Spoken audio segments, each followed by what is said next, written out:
sangano re-Seventh Day Adventist. Ndakamirira East Zimbabwe Conference Health Department. Tiri kubatirana pamwe chete nehurumende kuedza kuderedza dambudziko remadrugs mukati menyika yedu. Zvinhu zvataingonzwa zviri kune dzimwe nyika, isusu chimwe zvinhu zvekure, but takuona kuti zvinhu izvi zvavemo munyika medu ende zvakonzera dambudziko rakakura, zvakonzera dambudziko mukati medzimhuri dzedu, zvakonzera dambudziko mukati memachechi, zvakonzera dambudziko mukati memakommunities atinogara. Tikuona vana vamwe vane potential yekuve vana vachabatsira nyika nevana vanokwanisa kubatsira machechi edu kuti vapinda mukati memadrugs.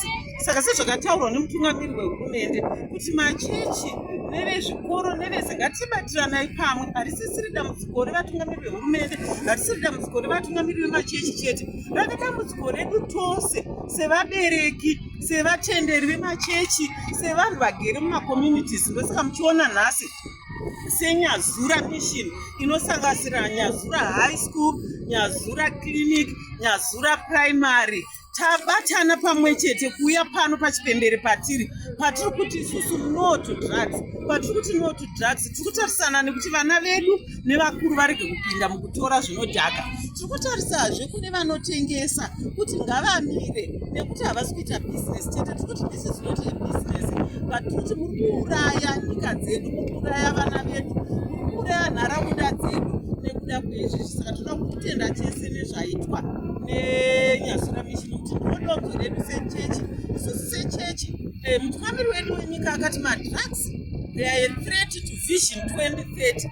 Isusu tiri kumagnifya zvakataurwa nemutungamiri wenyika kuti it's not just a threat to Vision 2030, but it's a threat to this life and also a life to come, that is eternal life. Nokuti ndizvo zvatinobvuma isusu sesangano kuti kune upenyu humwe huri seri kwepanyika ino. Saka watinoti kana munhu ararama zvakanaka panyika ino achazoraramazve zvakanaka nokusingaperi. Saka ndo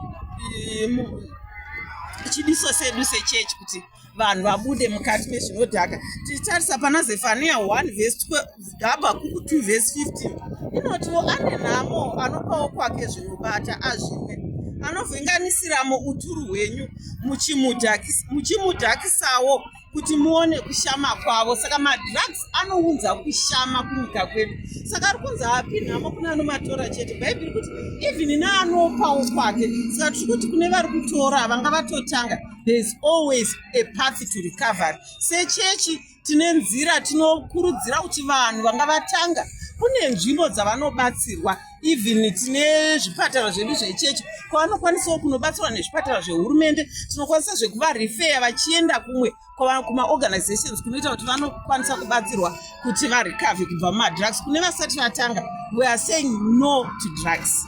Kune vari kutengesa tiri kuti it's not a business, but muri kuuraya nyika dzedu.